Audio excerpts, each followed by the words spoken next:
The countdown read 41 hours when Matriarch Arith Solin opened the tribunal chamber for the last time. 41 hours.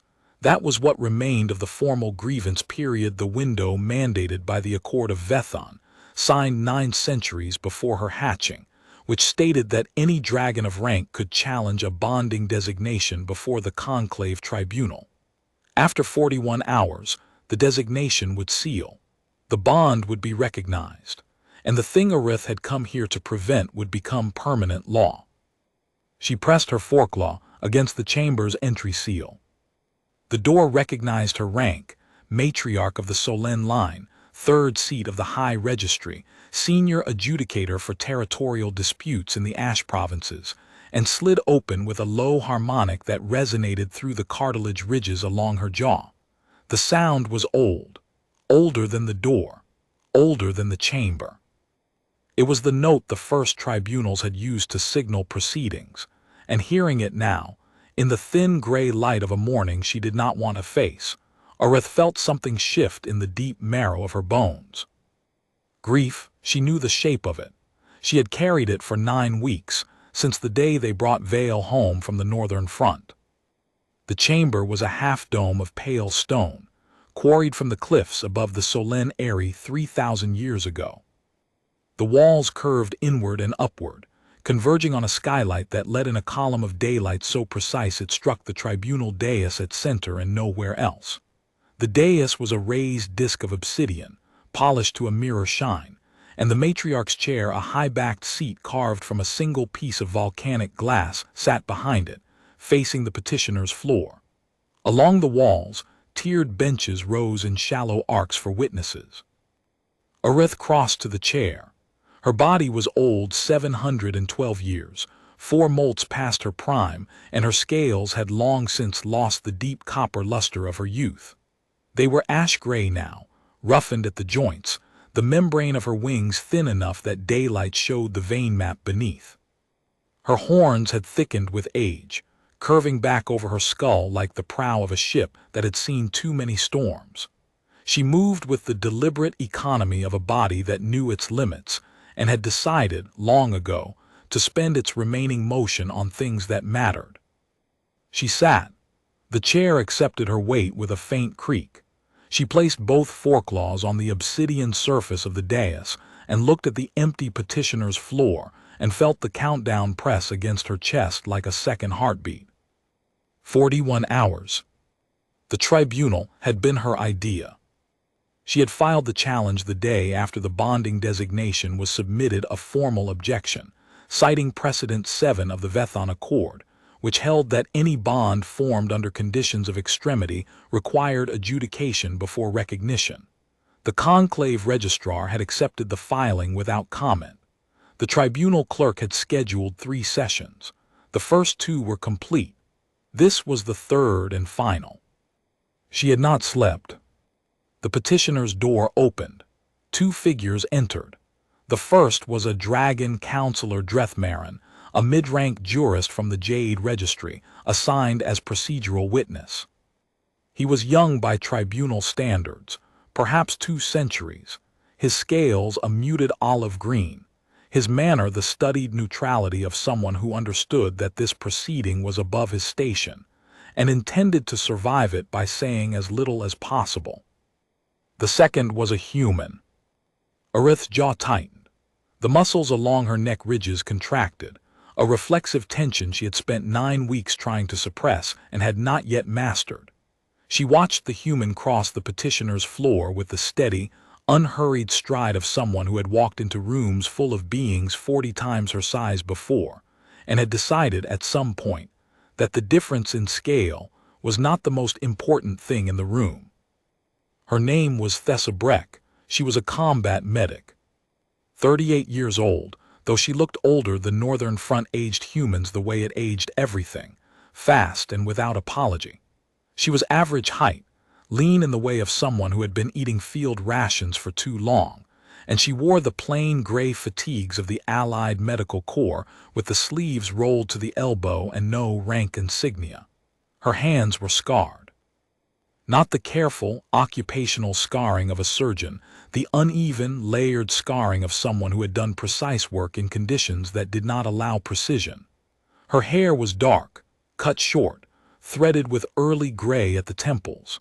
Her eyes were brown and steady, and they met Arith's gaze without flinching.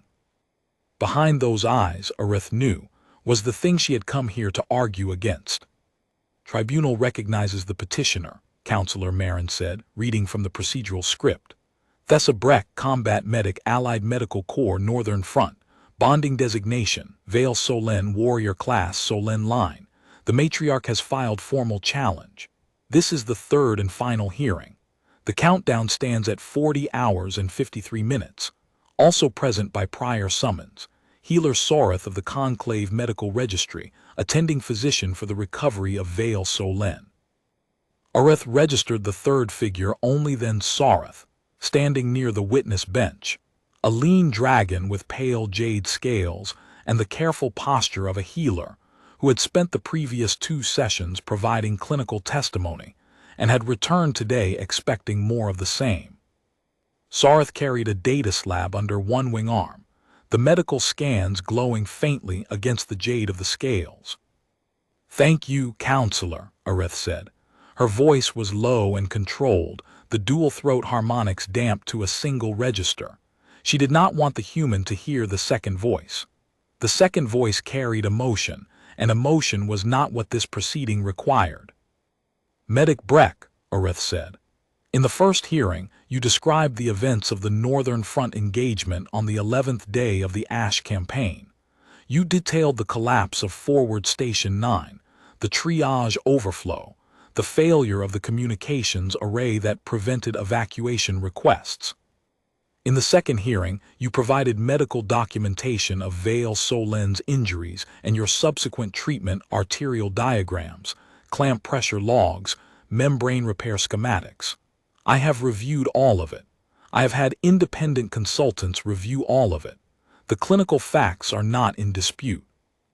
She paused, let the weight of the concession settle. "In this hearing, I will ask you to address the bonding designation itself, not the medicine, not the injuries, the bond. Do you understand what you are claiming?" "I do," Thessa said. "Then describe it in your own words." Thessa stood with her hands at her sides, palms open, the way Arith had noticed humans stood when they wanted to communicate that they were not a threat. It was a posture that irritated Arith, because it was effective. It was difficult to maintain the formal distance of a tribunal when the being across from you was standing as if she had come to have a conversation rather than defend a legal claim. "The bond formed during treatment," Thessa said. "I didn't initiate it. I didn't know it was happening. I was focused on keeping Vale alive." "Describe the treatment." Thessa's gaze didn't waver. Vale was brought to the field station at 3:40 on the 11th day. Shrapnel wounds across the left flank, 3 penetrating injuries to the wing membrane, compound fracture of the lower left forelimb, and a deep laceration along the ventral scale line that had nicked the secondary cardiac vessel. Estimated blood loss was critical. The triage officer classified the case as unsalvageable and tagged for comfort measures only. The words landed in the chamber like stones dropped into still water. Arith felt each one. She had read the medical report. She had read it 17 times. She knew every wound, every measurement, every clinical notation. But hearing it spoken aloud in this chamber by the woman who had been there, that was different. "Continue," Arith said. "Healer Soreth," Arith added, turning to the witness bench. "You reviewed the triage classification after the fact. In your medical opinion, was the classification correct?" Soreth shifted on the bench. The jade scales along the healer's jaw ridge caught the daylight column. "The classification was consistent with field protocol," Soreth said carefully. "Given the extent of the injuries, the volume of blood loss, and the resources available in a forward field station during active engagement, tagging for comfort measures was the standard decision. Any triage officer would have made the same call." "And yet the patient survived," Arith said. The patient survived because Medic Breck overrode the classification and initiated a surgical intervention that, by every metric in our field medicine database, should not have succeeded. The arterial clamp alone required a precision margin of 2 millimeters in a cardiac vessel she had never seen outside of an anatomy projection. She performed it on her first attempt, in a structure that was absorbing concussive fire. Arith absorbed this. She filed it with the other clinical details she had memorized in the sleepless weeks since the bonding designation arrived. Medic Breck, Arith said, continue from the triage override. I overrode the triage classification, Thessa said. The injuries were severe but not incompatible with survival if the cardiac bleed was controlled within the first 20 minutes. I had the tools. I had the training. I made the call. You overrode a triage officer's classification for a dragon warrior you had never met. A warrior of a species you had how many months of cross-species medical training? 6 months of didactic training. 4 weeks of supervised clinical rotation in a draconic medical facility on Tessoth Station. 2 weeks of field shadowing with the 3rd Joint Medical Unit before deployment to the Northern Front. 8 months, Arith said. You had 8 months of training with draconic physiology, and you overrode a triage classification made by a senior medical officer with 19 years of combat triage experience. I overrode a classification I believed was wrong. Species wasn't a factor in that decision. The triage officer was operating under standard protocols that calculate survivability based on aggregate data. Aggregate data said the injuries were fatal. But I was standing next to the patient, and the patient was breathing, and the breathing was steady. And aggregate data does not account for a particular being's decision to keep breathing when the numbers say they should have stopped. Arith felt the procedural framework of the tribunal pull against the human's words. The framework wanted categories. It wanted precedent. It wanted the clean, indexed certainty of a ruling that fit inside the existing structure of conclave law. And this woman was standing in the petitioner's square speaking about a decision she had made at 3 in the morning in a field station that was coming apart at the seams. And the decision had nothing to do with species classification and everything to do with the sound of breathing. Arith let the silence hold for 3 seconds. Then she said, the medical report indicates that treatment lasted 14 hours. 16. The report was filed before the final stabilization. 16 hours, Arith repeated. In a field station during active engagement, with a patient whose body mass was 9 times your own, whose blood chemistry you had studied from textbooks but never encountered in a live case. That's correct. And during those 16 hours, you performed I am reading from your own surgical log arterial clamping of the secondary cardiac vessel, membrane repair on 3 separate wing punctures using field expedient suture material, reduction and splinting of the compound fracture, and continuous manual pressure on the ventral laceration for the final 4 hours because the autoclamp failed. The autoclamp failed at hour 12, Thessa said. I used my hands. Healer Sareth, Arith said without turning. Confirmed the viability of manual pressure as a substitute for autoclamp on a draconic secondary cardiac vessel. Sareth hesitated. The data slab's glow brightened as the healer pulled up the relevant scan. Manual pressure on a vessel of that caliber requires continuous force at a specific angle, approximately 19 degrees from the ventral plane without deviation, for the entire duration. A deviation of more than 3 degrees in either direction would reopen the bleed. The vessel wall in a draconic warrior of Vale's age and conditioning is significantly thicker than human tissue.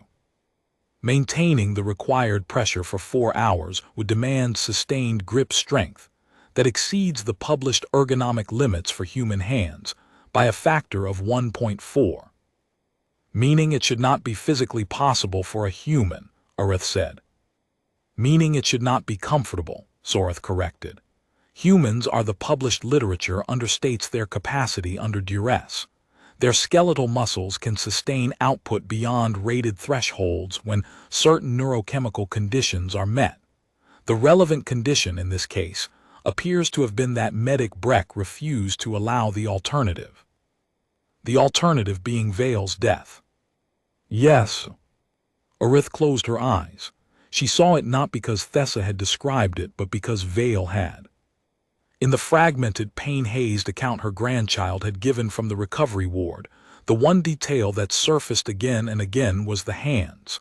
Small hands, warm, pressed against the ventral wound with a pressure that never wavered, never shifted, never eased, for 4 hours, while the field station shook with concussive impacts and the lights flickered, and the other medics worked around her, and the dragon on the table her grandchild, her Vale, the last warrior of the Solène line, breathed because a human woman with scarred fingers decided that the triage tag was wrong and put her hands on the wound and held. Matriarch, Counselor Marin said quietly, "Shall we continue?" Orith opened her eyes. "The bond," she said. "When did you first become aware of it?" 12 days after the surgery, Thessa said. During Vale's recovery. The attending physician, a conclave-trained healer named Soreth, noticed that Vale's vital signs synchronized with my proximity. Heart rate, respiration, neural conductivity, they all stabilized when I was in the room and destabilized when I left. Soreth ran a harmonic resonance scan and found that Vale's self-harmonic had developed a secondary frequency, one that matched mine. "Matched yours," Orith said. "You are human, you do not have a self-harmonic." Soreth disagrees. The scan showed a low-frequency bioelectric pattern consistent with what your species calls a self-harmonic, weak by draconic standards, but present, and locked to Vale's primary frequency in a ratio that Soreth described as, Thessa paused, architecturally identical to a lineage bond. The phrase hung in the chamber. Counselor Marin shifted on his bench. The daylight column from the skylight had moved, as it did every hour, and now illuminated the eastern curve of the petitioner's floor. Thessa stood at its edge, half in light, half in shadow. "Healer Soreth," Orith said. "One more question. When you first ran the harmonic resonance scan on Vale, the one that identified the secondary frequency, did you consider the possibility of error?" "I ran the scan 7 times, Soreth said, "on 3 different instruments. I recalibrated the harmonic analyzer between each run. The secondary frequency appeared on every scan, consistent in amplitude, consistent in phase, consistent in its correlation with Medic Breck's proximity.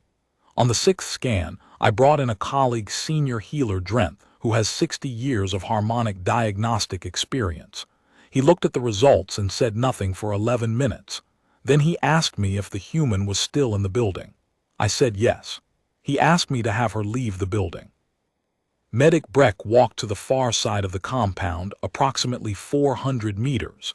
Vale's vital signs destabilized within 90 seconds. Drenth told me to bring her back immediately and did not speak for the rest of the afternoon. What was his diagnosis? He did not give one.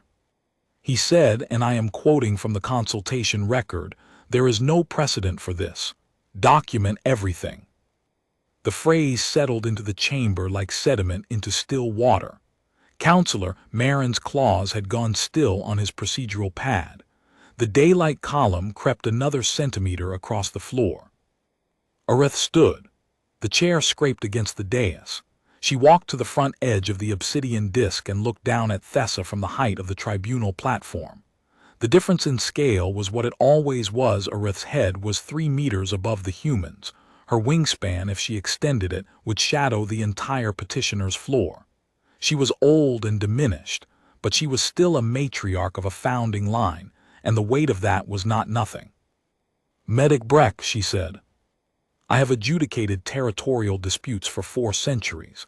I have presided over lineage challenges, caste reclassifications, and succession crises that reshaped the governance of entire provinces. I tell you this not to intimidate you, but to establish that I understand what a bond is. I understand what it means in our law, in our biology, in the structure of our civilization. A lineage bond is not a friendship. It is not gratitude. It is not the affection that forms between a patient and a caregiver. It is a restructuring of the self-harmonic at the deepest level, a permanent alteration of the neural and endocrine architecture that makes a dragon who they are. It cannot be undone. It cannot be transferred. And in 700 years, I have never not once seen it form with a non-draconic being. I understand that, Thessa said. Do you? Because what you are claiming, what the bonding designation asserts, is that my grandchild's self-harmonic has permanently restructured itself around the bioelectric signature of a human combat medic. That the last warrior of the Solin line, a dragon whose lineage stretches back 31 generations to the founding of the Ash provinces, has formed a bond that our law does not have a category for, with a being whose species we have known for less than 2 centuries. I'm not claiming it, Thessa said. Sareth's scans are claiming it. Vale's own body is claiming it. I'm just the person it happened to. And your own body, Arith pressed. The medical documentation indicates that your resting neural conductivity has increased by 14% since the surgery. Your sleep architecture has reorganized around a frequency that matches Vale's harmonic baseline. Your hands, the same hands that held the wound, show elevated bioelectric readings that our instruments describe as anomalous low-frequency output. You are changing, Medic Breck. Your own biology is restructuring around a bond with a species you cannot fully perceive. Yes, Thessa said. And that does not concern you. Thessa's mouth tightened, not a flinch, but the expression of someone choosing words carefully. Everything about the Northern Front concerned me. The shelling concerned me. The injuries concerned me. The fact that the field station generator failed twice in 16 hours concerned me. The bond concerns me the way sunrise concerns me. It happened. It's here. I don't have to understand every frequency to know it's real. Arith turned away. She walked back to the chair and stood behind it, her foreclaws gripping the volcanic glass of the backrest. The grip was too tight. She felt the glass creak under the pressure and forced herself to ease off. She was angry. She had been angry for 9 weeks, and the anger was a clean, familiar thing, easier to hold than what was underneath it. Because underneath the anger was the grief, and underneath the grief was a question she did not want to ask, because she was afraid of the answer. The question was, what if this is real? She thought about her son, Vale's father, Kurith Solin, who had carried the copper harmonic with a clarity that made senior harmonicists weep, who had fought at Sareth Vale with the precision and discipline of 30 generations of warrior training, who had died at 209 years of age because a plasma charge had found the gap between his shoulder scales and his body had failed before his harmonic did. They had carried his harmonic back to the Eyrie in a crystal resonance chamber, and Arith had placed her foreclaws on the chamber and listened to the note, the pure, single, perfect Solin copper, and she had thought, this is what we are. This single note. This is what it means to be of this line. She had raised Vale on that principle. After Kurith's death, after the plague took Vale's mother Siren 3 years later, Arith had been the only source. She had taught Vale the harmonic scales by repetition, hour after hour in the resonance chamber beneath the Eyrie, the two of them humming together until the stone walls sang.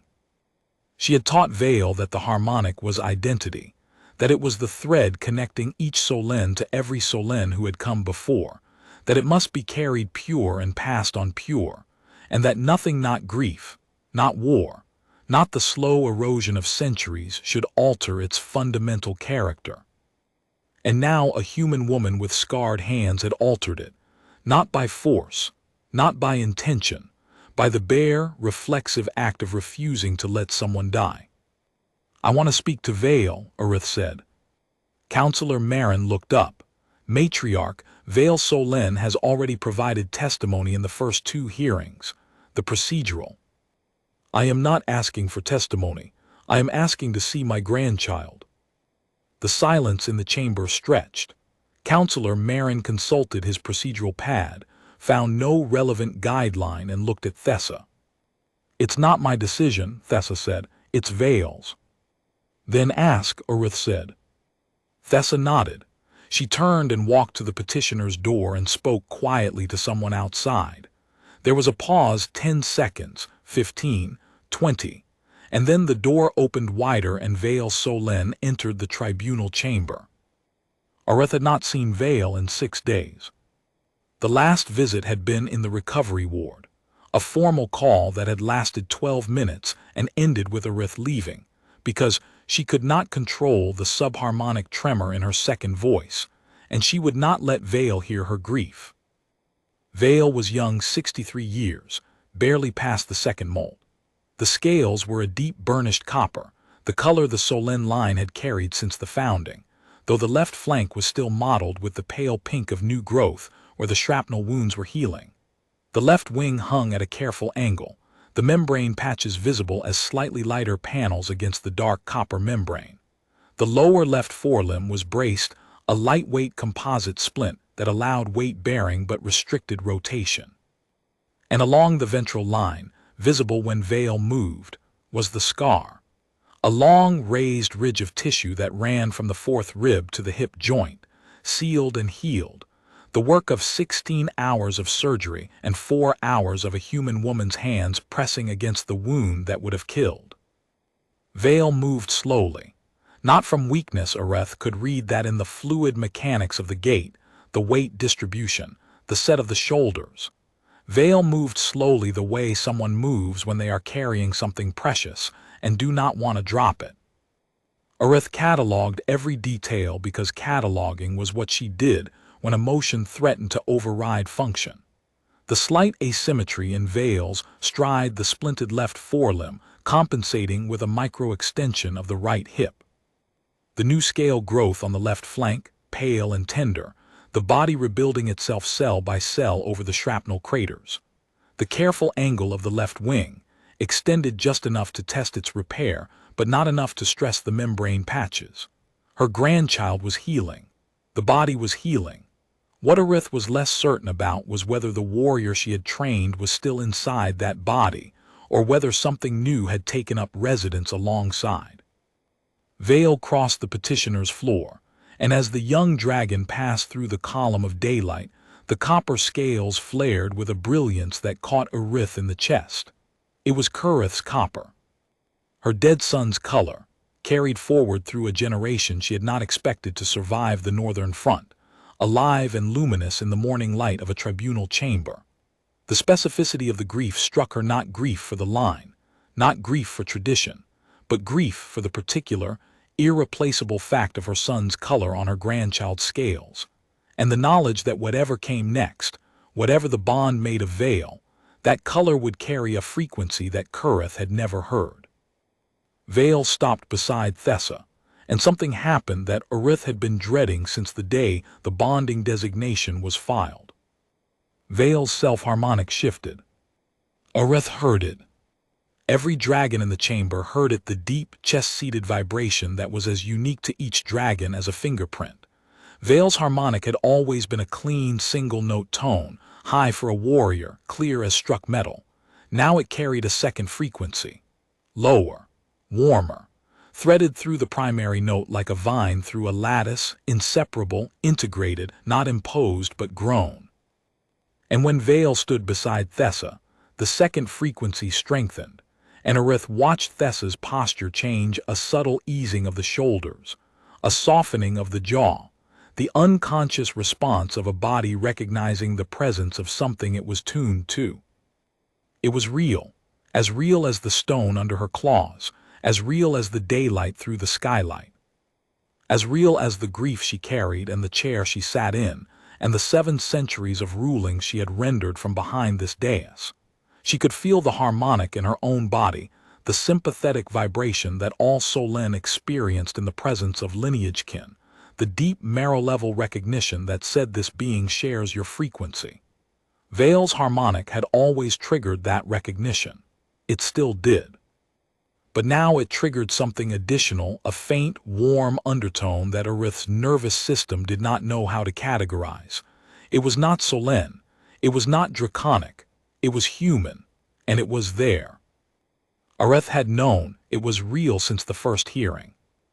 She had known it the way she knew, whether not because someone told her, but because her body understood atmospheric changes before her mind could name them. She had filed the tribunal challenge anyway, because the alternative was accepting it, and accepting it meant accepting that the world she had spent 7 centuries navigating had changed in a way she could not predict or control. "Vale," she said. "Grandmother." The word landed softly. Vale's voice was young and careful, the dual throat harmonics not yet fully mature, and the word carried a weight that had nothing to do with its syllable count. It carried 63 years of a relationship that had been built on the understanding that the Solène line was everything. That lineage was identity. That the bonds that mattered were the ones that ran through blood and scale, and the ancient harmonic frequencies that connected each generation to the ones before. "Tell me what you feel," Arith said. Vale looked at Thessa, then at Arith. The copper scales along the jaw ridge caught the daylight column and flashed. "I feel whole," Vale said. "You felt whole before." "No," Vale said. "I didn't. I felt correct. I felt aligned. I felt like a proper Solène warrior carrying the line, meeting the expectations. That's not the same as whole." Arith's claws tightened on the chairback. The volcanic glass groaned. "And this bond, this is what makes you whole." "She makes me whole," Vale said. "She held my chest together for 4 hours. She didn't know my name. She didn't know my lineage. She didn't know that saving me would change her own biology. She just knew I was dying, and she had hands and she used them." The chamber was silent. The countdown, displayed on a small crystal panel set into the tribunal dais, read 39 hours and 41 minutes. "Matriarch," Counselor Marin said, "the procedural window for challenge arguments closes in this session. If you wish to present final objections to the bonding designation, this is the time." Arith looked at the countdown. She looked at Vale. She looked at Thessa Breck, the combat medic with scarred hands and steady eyes who had walked into a field station and refused to let a dragon die, and in doing so had altered the harmonic architecture of the last warrior of the Solène line in a way that no precedent covered and no law anticipated. "I have questions," Arith said. "Healer Soreth," she added, "you may step down. Your testimony is complete." Soreth rose, collected the data slab, and crossed to the chamber door. At the threshold, the healer paused and turned back. The jade scales caught the light. "Matriarch," Soreth said, "for the record, in 40 years of practice, I have treated hundreds of bond pair cases. The harmonic integration between Vale and Medic Breck is the most structurally sound I have ever documented. Whatever this is, whatever category it belongs to, it is not fragile. It is not provisional. It is built the way load-bearing stone is built." Soreth dipped a formal bow and left. The chamber door closed. 3 remained. She stepped down from the dais. It was not procedurally correct. The matriarch's place was behind the obsidian disc, elevated, separated, formal. But Arith was 712 years old, and she had presided over enough tribunals to know that the most important things were never said from behind a desk. She crossed the petitioner's floor. Vale and Thessa stood side by side. Arith stopped in front of Thessa. The scale difference was stark. Arith's lowered head was still a meter above the humans. "Why did you override the triage classification?" Arith asked. "The truth, not the clinical answer you gave the tribunal, the truth." Thessa looked up at her. The brown eyes didn't waver. "Because I could hear breathing," Thessa said.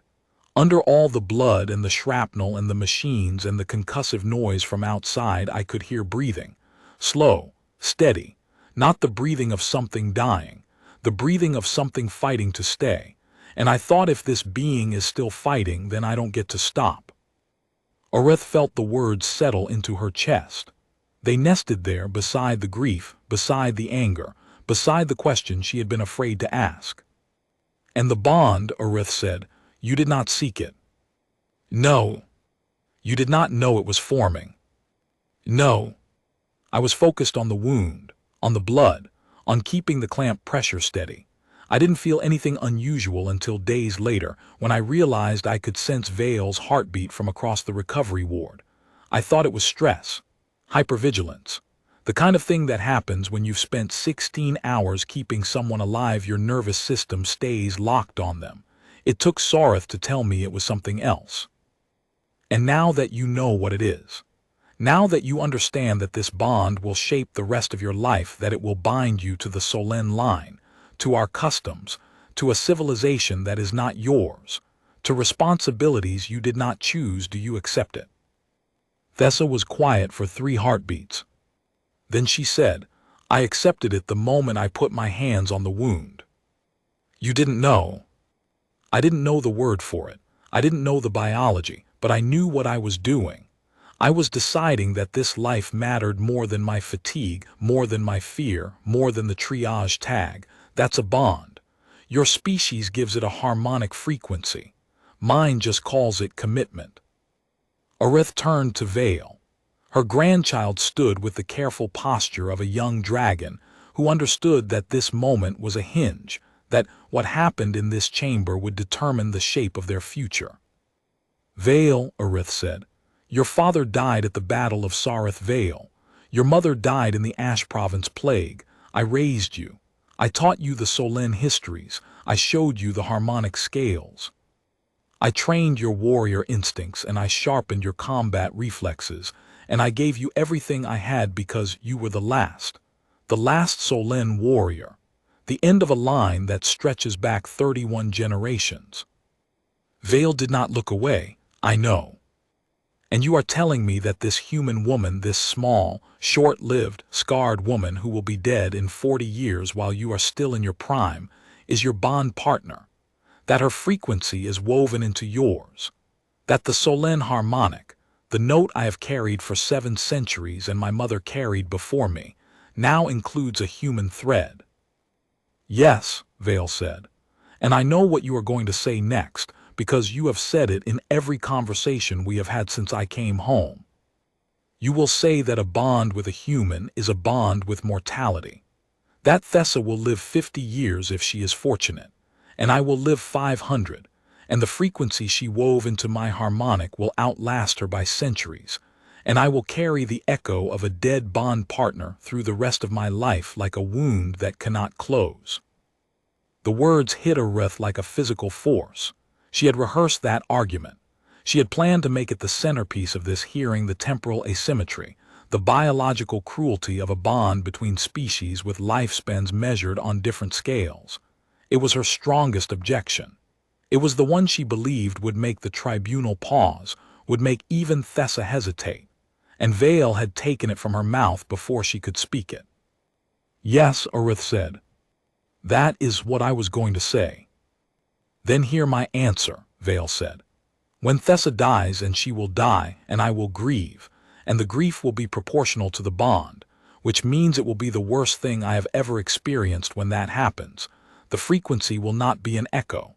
It will be a record of what a human being did in a field station at 3 in the morning when every instrument and every protocol and every triage classification said the situation was hopeless.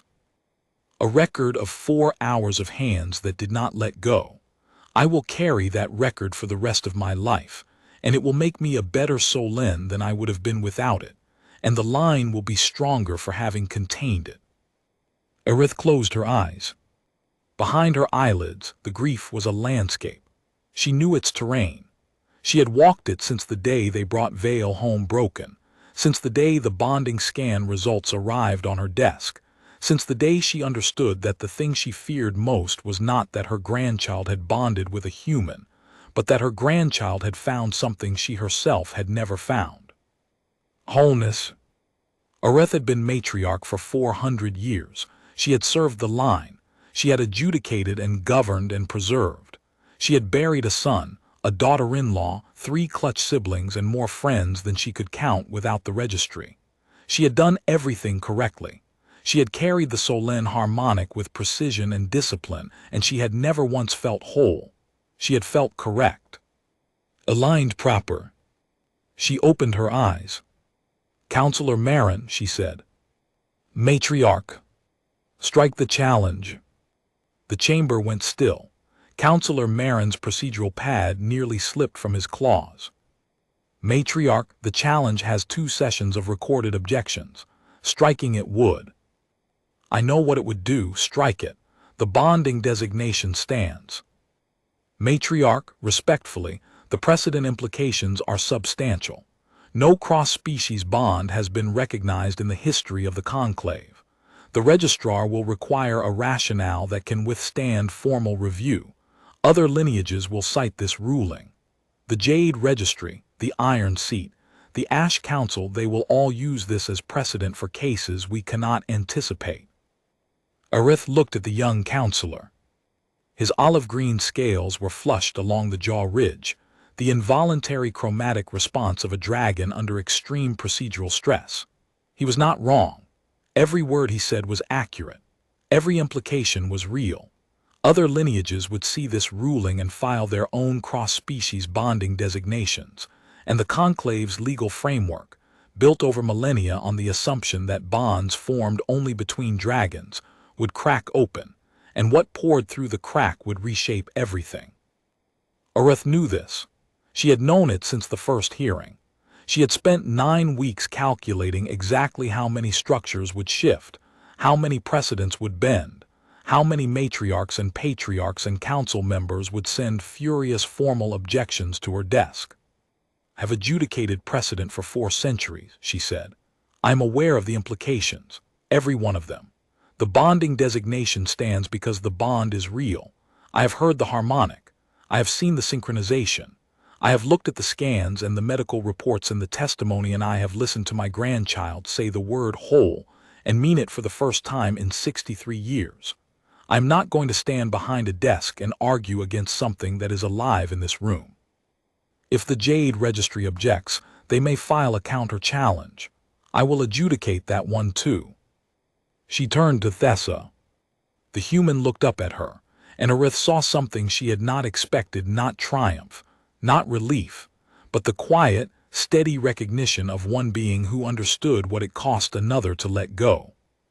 "Medic Breck," Arith said, "the Solène line has customs, obligations, seasonal gatherings, harmonic recitations, ancestral rites that will mean nothing to you and everything to us. The bond means you will be present for all of them. You will stand in rooms full of dragons who have never seen a human up close.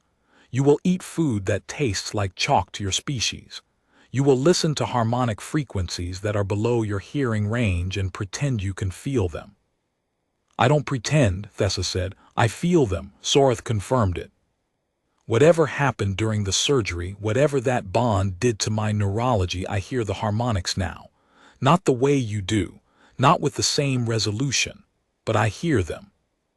Arith stared at her. Then slowly, she extended her foreclaw. Not the formal gesture of tribunal recognition, the older gesture, the one that predated the courts and the registries and the precedent files. The one that meant I acknowledge you as kin. Thessa looked at the foreclaw. She looked at Vale. She looked back at Arith. Then she reached out and put her hand on the claw. Arith felt the contact, warm, small, the calloused palm of a woman who had spent her life putting her hands on wounds, and something in her chest released. Not the grief. The grief was still there, would always be there, woven into the texture of her remaining years, the way Thessa's frequency was woven into Vale's harmonic. But the thing that held the grief rigid, the thing that kept it sharp and angular and weaponized, that released.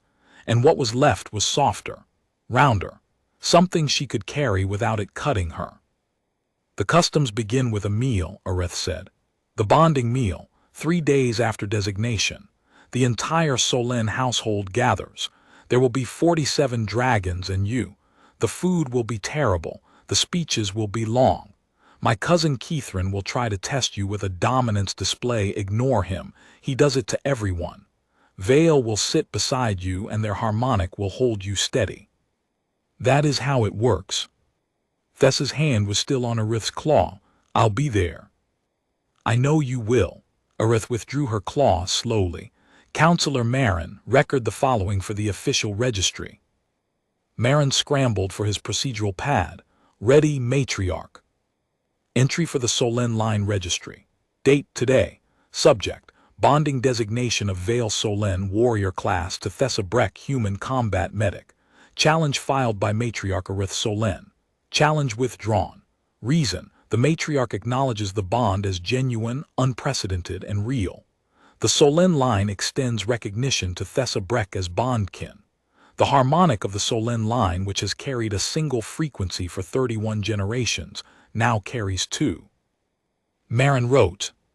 His claws trembled on the pad, and Arith saw the young counselor's George hairs standing upright, the involuntary response to witnessing something the body understood as historically significant even before the mind could process it. One addition, Arith said. Marin looked up. Append to the entry. Let the record reflect that the Matriarch's challenge was filed in grief and withdrawn in recognition. The grief remains. The recognition supersedes it. Both are part of the record because the record should contain the truth, and the truth is that accepting a thing and welcoming it are not the same, and both are necessary, and both take time. Marin wrote that too. His claws had steadied. Something in the act of recording had calmed him, the procedural mind, finding its footing in the familiar mechanics of documentation, even as the content of what he documented was unlike anything the conclave had ever produced. End of entry, Arith said. End of tribunal. She walked back to the dais. She placed her foreclaws on the obsidian surface one more time, feeling the cool stone against her roughened scales. The countdown crystal still glowed on the panel, 38 hours and 12 minutes remaining in the challenge window. It would tick down to 0 now, unchallenged, and the designation would seal, and the world would be different. A knock at the chamber door. Counselor Marin opened it, and a registry clerk entered, a young dragon with iron-dark scales, and the harried expression of someone carrying a message they wished belonged to someone else. Matriarch Solène, a formal query from Patriarch Tyrone of the Iron Seat. He wishes to know the tribunal's status and whether the Matriarch intends to extend the challenge to a full conclave review. Arith looked at the clerk. The iron-dark scales were flushed at the throat, the chromatic signature of anxiety. Tell Patriarch Tyrone that the challenge has been withdrawn, Arith said. The bonding designation stands. If the Iron Seat wishes to file its own objection, the Accord of Vethon provides the procedural pathway. I suggest the Patriarch read it. Section 14, subsection 3. It requires the objecting party to demonstrate direct harm to their own lineage. I look forward to hearing how a bond between a Solène warrior and a human combat medic harms the Iron Seat. The clerk's jaw dropped, recovered, and closed. A small bow, a hasty retreat. Arith watched the door close and allowed herself a single, private satisfaction. Tyrone had been circling this tribunal from the moment it was filed. He had wanted Arith to do his work for him, to challenge the bond, establish the precedent, seal the wall against cross-species designations, so that his own lineage's purity doctrines would hold without him having to defend them publicly. He had expected Arith's grief to be his instrument. He had miscalculated. Matriarch, Vale said from the petitioner's floor. Thank you. Arith did not turn. She kept her foreclaws on the stone and her gaze on the skylight and her breathing steady. Don't thank me, she said. Thank the woman who held your chest together for 4 hours because she could hear you breathing and decided that was enough.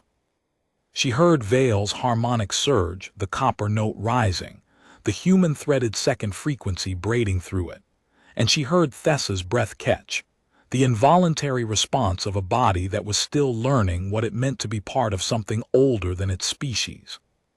Then the chamber was quiet except for the countdown ticking, and the morning light shifting, and the faint, distant sound of the wind through the Ares' outer corridors. Arith stayed at the dais after they left. She stayed for a long time. The chamber held her the way old chambers do, not with walls, but with silence. The kind of silence that accumulates in a room where 7 centuries of decisions have been spoken aloud, where the stone itself has absorbed so many words that the absence of them has a texture, a weight, a particular quality of attention. She thought about the morning she received the bonding designation filing. She had been in her study, reviewing territorial boundary adjustments for the southern province's mundane work, the kind that filled most of her days, the steady administrative machinery that kept the Solène holdings functional. The courier had entered without ceremony, placed the sealed document on her desk, and left. She had opened it expecting a minor caste reclassification or a resource allocation dispute.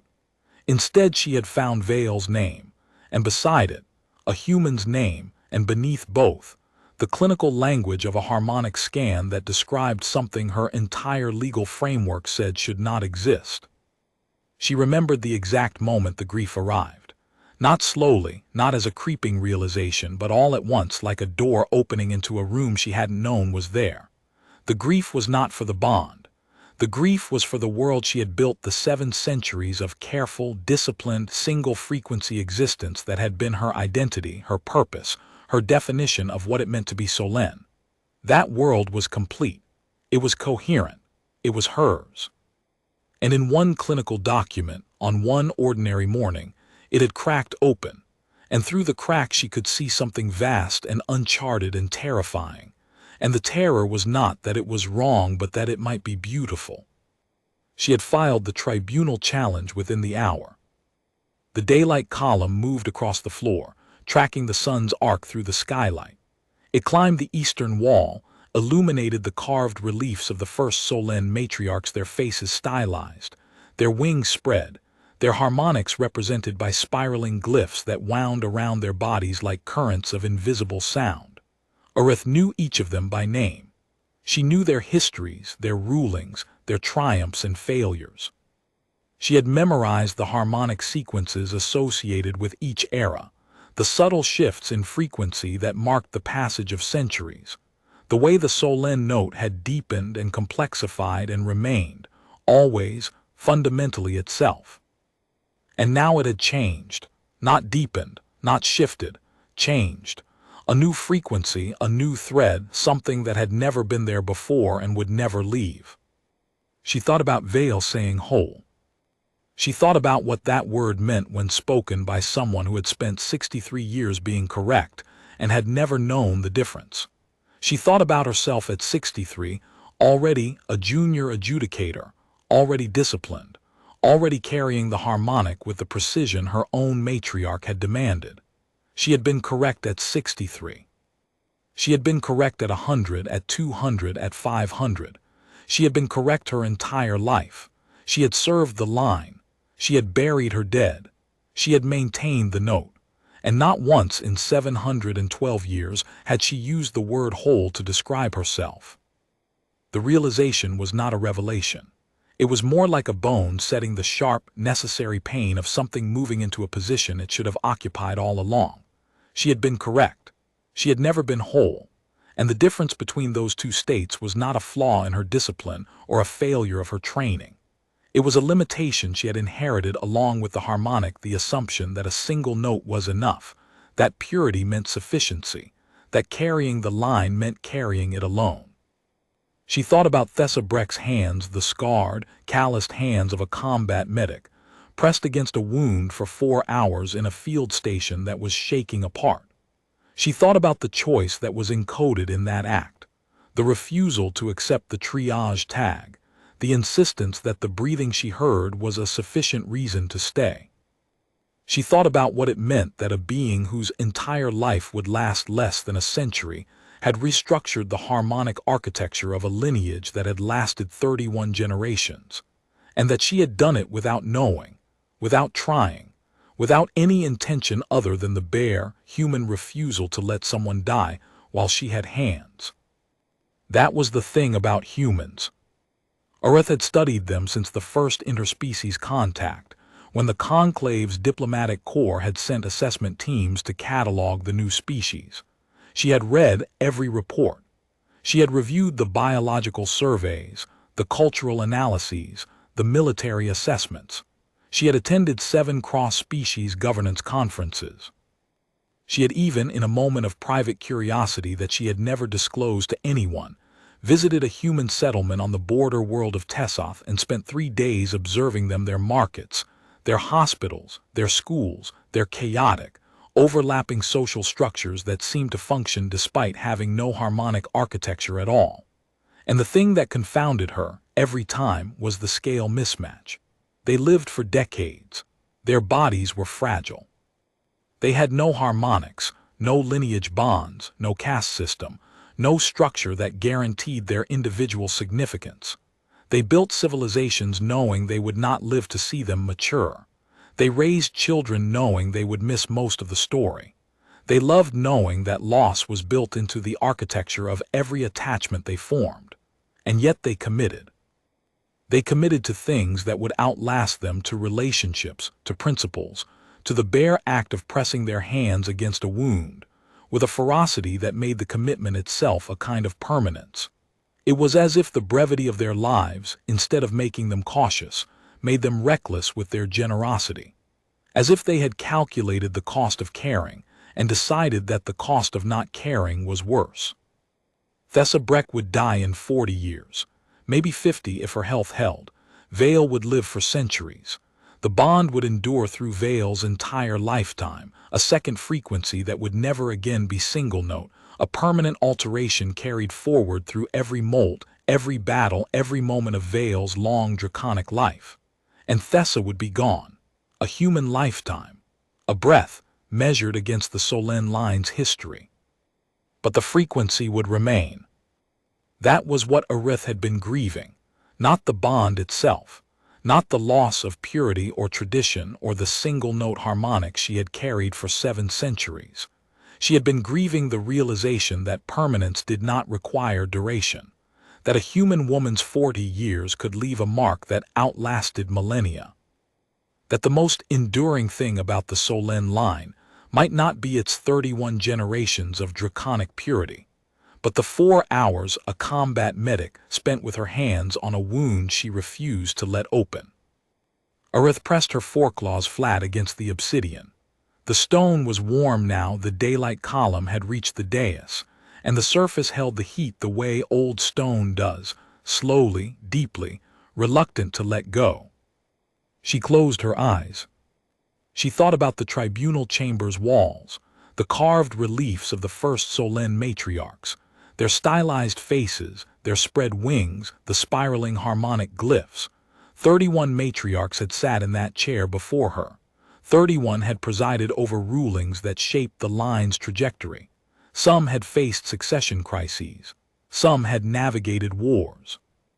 One matriarch, Solène Veth, whose reign had spanned the consolidation era, had restructured the entire caste system of the Ash provinces.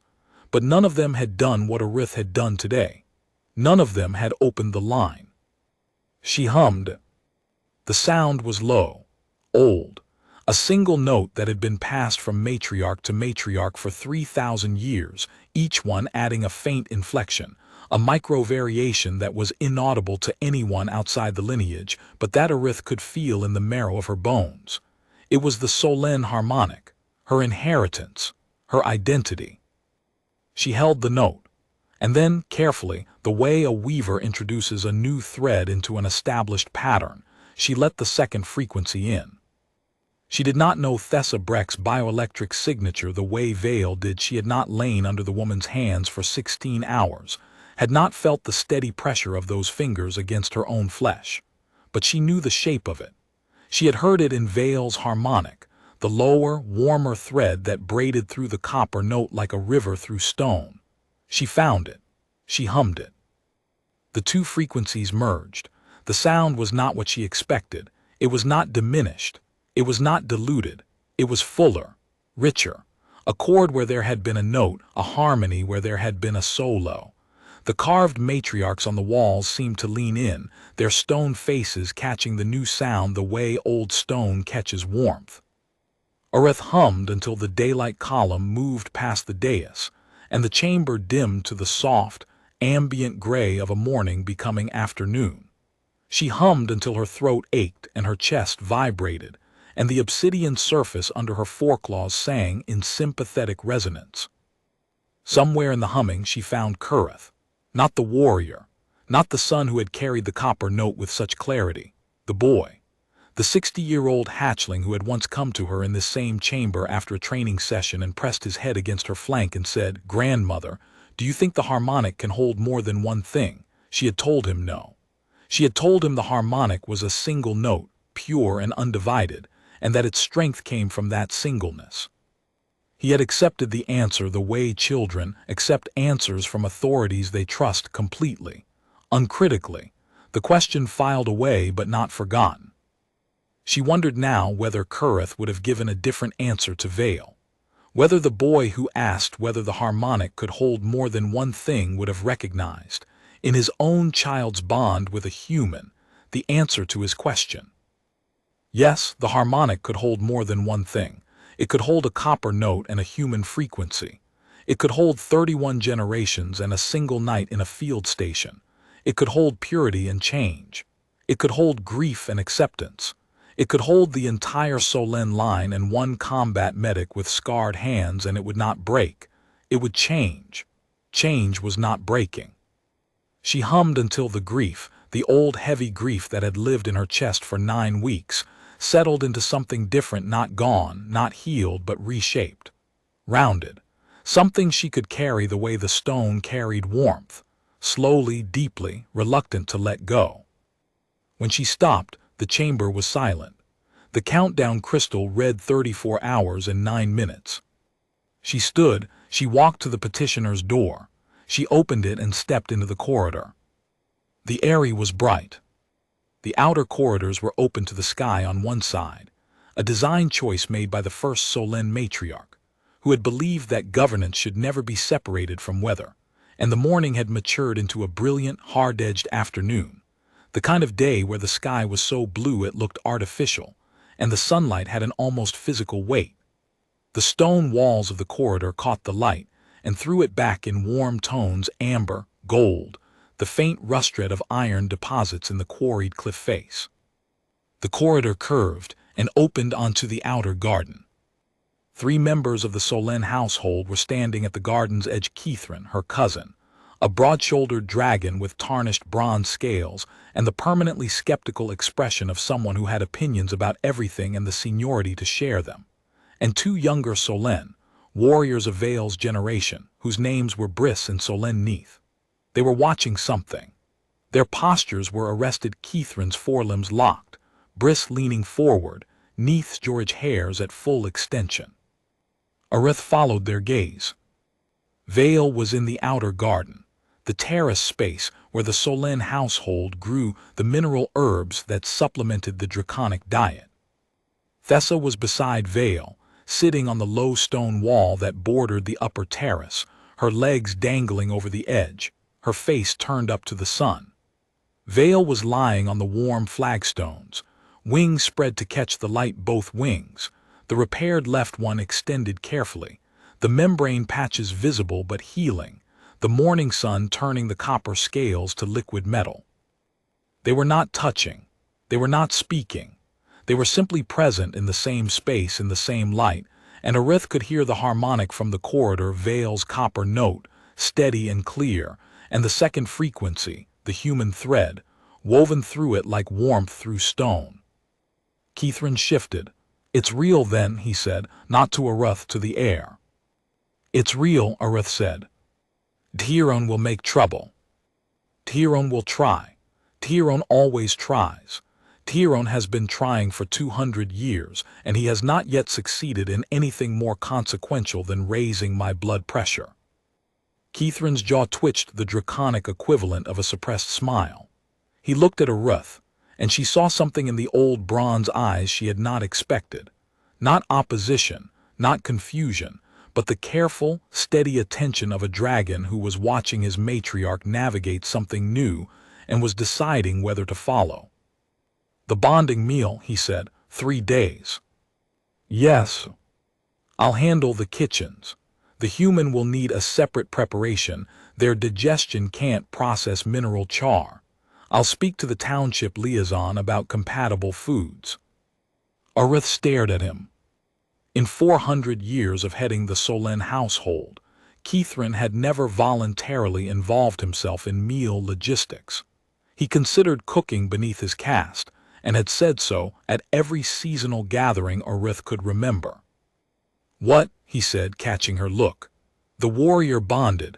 The bond is recognized. That makes the human household. We don't let household members starve at their own bonding meal. It would be undignified." He turned and walked back into the corridor, his bronze tail swaying with the measured cadence of a dragon who had made a decision, and intended to act on it before anyone could change his mind. Briss and Neith exchanged a glance. Then Briss, the younger of the two, a dragon with scales the color of raw iron, looked at Arith and said, quietly, "Matriarch." When Vale's harmonic shifted, we all felt it, every Solène in the area. It happened during the recovery, before any of us knew what it meant. I was in the lower training hall and the resonance came through the stone like a bell. The note was Vale's and it was not Vale's, both at once. I thought something had gone wrong. I thought the injuries had damaged the harmonic architecture. It took Sareth's report to make me understand that what I had felt was not damage. "What was it?" Arith asked. Briss's iron-colored scales caught the daylight. "Growth," Briss said. "It felt like growth." Neith nodded but said nothing. The two young warriors withdrew into the corridor, leaving Arith alone at the garden's edge. She watched Vale and Thessa for a long time. Then she walked into the garden and sat down on the flagstones beside her grandchild. The stone was warm under her old body. The sun was on her scales. The mineral herbs smelled like iron and sage, and the particular chalky sweetness of Solène's soil that she had known since her own hatching, 712 years ago, in this same area, under this same sky. "Matriarch," Thessa said, straightening on the wall. "Arith," she said, "if you are bondkin, you use my name." Thessa looked at her. Then she nodded slowly, the way a person does when they understand that they have been given something and are not yet sure of its weight. "Arith," she said, the name settled between them, 2 syllables. The first time a human had spoken them in the 712 years since Arith's mother had chosen them. The sound was different in a human mouth, lighter, the consonants softened by a throat that lacked the draconic secondary register, the vowels shaped by lips instead of jaw ridges. It was her name, and it was not her name. It was her name spoken by a new voice in a new world, and the difference was not wrong. "The bonding meal is in 3 days, Arith said. "My cousin Keithrin will want to test you. He will make himself large and hiss. Do not step back. He respects those who hold ground." "What if he doesn't stop?" "He will. I will be standing behind you. He is terrified of me and has been for 200 years. Additionally, I outweigh him by 600 kilograms and my jaw force is nearly double his. These facts are not unrelated to his deference." Thessa's mouth twitched. It was not quite a smile. It was the expression of a human who was recalibrating her understanding of a 700-year-old dragon matriarch and discovering that the recalibration included dry humor. "The other household members," Thessa said. "Your cousin mentioned handling the kitchen preparations. Will they accept this?" Arith considered the question.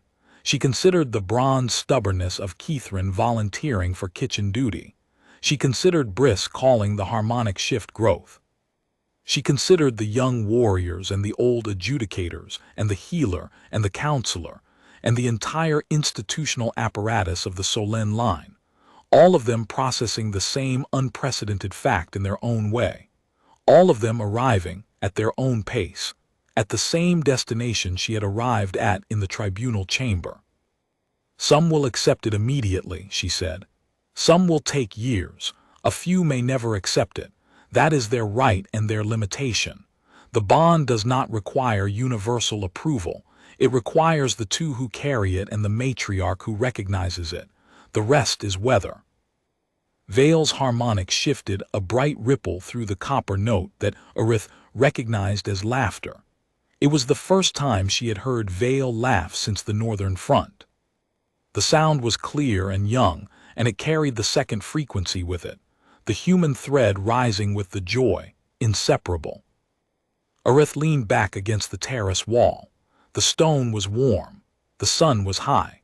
The grief was there, it would always be there, a ridge in the landscape of her remaining years, the mark left by the understanding that the world she had known was gone, and the world that replaced it was stranger and wider and contained things she could not predict. But the grief was not sharp anymore. It was not angular.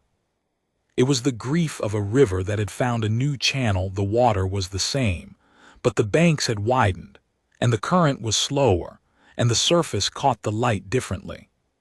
She looked at the countdown crystal on her wristband. 33 hours and 51 minutes, ticking down to zero, ticking toward the moment the designation would seal, and the Solène line would officially, permanently, irreversibly include a human frequency. She turned the crystal off. The small glow disappeared from her wrist, and the absence of it was like setting down a weight she had been carrying without realizing how heavy it was. 33 hours of challenge window, extinguished. 33 hours she would not spend reviewing precedent files or rehearsing objections or lying awake in the dark listening to the single note of her own harmonic and trying to convince herself that it was enough. She looked at the garden, at the terraced herbs, at the warm stone, at the sky, which was the impossible blue of a day that did not care about precedent or procedure, or the 7 centuries of institutional architecture that a single act of human stubbornness had reorganized. "Tell me about the bonding meal," Thessa said. "What should I wear?" "Whatever you have," Arith said. "The Solène household values deeds over dress. You saved the last warrior of our line with your bare hands and a field medic's kit. No garment will improve on that. There must be customs, protocols. There are. Vale will teach you. I will supervise. We have 3 days. That is enough for the essentials." Thessa looked at Vale. Vale looked at Arith. And for a moment, the 3 of them were simply there, a matriarch, a warrior, and a medic, sitting in a garden in the afternoon light, bound by a harmonic that was older than any of them and newer than any precedent. "Arith," Thessa said. "Yes." "The 4 hours, when I was holding the wound, something happened around hour 3. I could feel, I don't know how to describe it, a vibration, not from the concussive impacts, deeper, like the bones of the being under my hands were singing. Very quiet, very slow. I thought it was my own exhaustion, hallucination from 16 hours without sleep. But it wasn't, was it?" Arith looked at her. The human's brown eyes were steady, the way they had been in the tribunal chamber, the way Arith suspected they had been in the field station, in the dark, in the shaking, in the blood and the noise and the 16 hours of holding. "No," Arith said, "it was not hallucination. What you heard was Vale's self-harmonic, the note that identifies a dragon at the deepest level.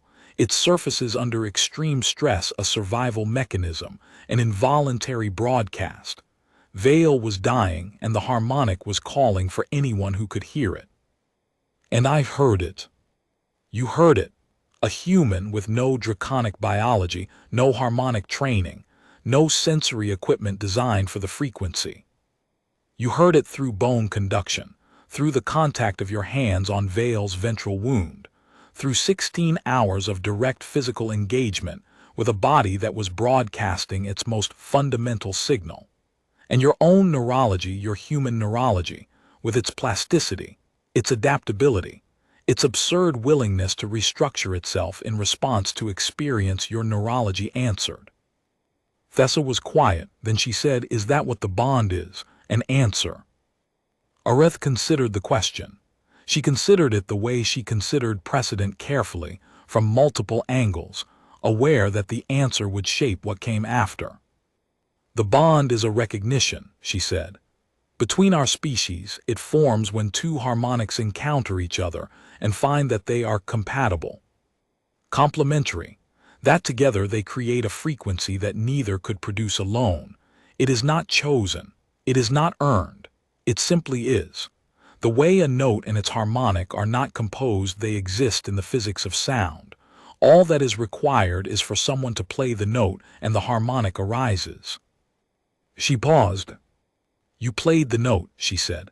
4 hours of your hands on a wound, 4 hours of refusing to let go. That was the note, and Vale's harmonic arose. Thessa looked at her hands, the scars, the calluses, the blunt, practical fingers of a combat medic. I didn't do anything special, she said. I just did what the situation required. Arith let out a sound, a low, rumbling exhalation that vibrated in her chest and resonated in the terrace wall. It was not a laugh. It was the draconic equivalent of a sigh that carries more than resignation. It carried recognition. The recognition that this human woman, sitting on a stone wall in the afternoon sun with her scarred hands and her field medic's fatigues, had just expressed the fundamental truth that Arith had spent 9 weeks fighting and 3 tribunal sessions refusing to accept. She had just done what the situation required. That was it. That was the whole of it. Not heroism, not sacrifice, not the dramatic, world-reshaping act that the archivists and historians and lineage scholars would eventually write about in their analyses of the Solène precedent. Just a woman in a field station who heard breathing and used her hands. And it had altered everything: the Solène harmonic, the conclave's legal framework, the trajectory of cross-species relations, the interior architecture of an old matriarch's grief. All of it reshaped by one human's refusal to accept a triage classification. All of it rebuilt around the irreducible fact that Thessa Breck had been tired and frightened and covered in dragon blood, and she had kept holding. No, Arith said, you didn't do anything special. That is exactly why the bond formed. The harmonic does not respond to grand gestures. It responds to sustained truth. 4 hours of sustained truth held in place by 2 human hands. She looked at the scars on Thessa's palms. The ridged tissue, the uneven calluses, the marks left by a career spent in field stations and trauma bays, applying pressure to wounds that should have been fatal. Those hands had held the last warrior of the Solène line together. Those hands had, without intending to, reached into the deepest architecture of draconic biology and restructured it. And they looked like nothing. They looked like the hands of any human who had worked hard for a long time and had not bothered to protect herself from the work. That was the thing about humans that confounded every clinical model the conclave had ever built. They did not protect themselves. They flung their small, fragile, unreinforced bodies into situations that required more than they could safely give, and they gave it anyway. And the cost landed on their hands and their backs and their sleep and their years, and they called it Tuesday. The afternoon light held them. The mineral herbs released their iron and sage scent into the warm air. Vale's harmonic hummed through the flagstones, the copper note steady, the second frequency present, permanent, alive. The countdown was off. The challenge was withdrawn. The designation would seal when the window closed, and the Solène line would be different, and the world would be different, and Arith would be different, an old matriarch in a new landscape, carrying a grief that had softened into something she could hold without it cutting, walking a terrain she did not recognize but was learning, step by step, to navigate. Vale's harmonic pulsed gently through the garden, the copper note carrying its new second thread, the sound of a lineage that had survived 31 generations by holding a single frequency and was now learning, for the first time, what it meant to hold two. It was not the harmonic Arith had been taught. It was not the harmonic she had taught Vale. It was something else, something that contained both of those things and exceeded them. The way a river that has been joined by a tributary contains the original stream and exceeds it. She placed her foreclaw on the warm stone. She felt the sun on her ash-gray scales. She felt the harmonic in the flagstones and in the air and in the old, deep marrow of her bones. And for the first time in 9 weeks, Matriarch Arith Solin did not feel correct or aligned or proper. She felt the second frequency in the garden stones and in the afternoon air, and in the harmonic of her grandchild, who was alive because a human woman's hands did not let go. She felt it in her own old bones, settling into the marrow alongside 7 centuries of the single note, not displacing it, not diminishing it, but completing it. The way a chord completes a note, the way an answer completes a question, the way a record completes a truth that the official version left out. She felt whole,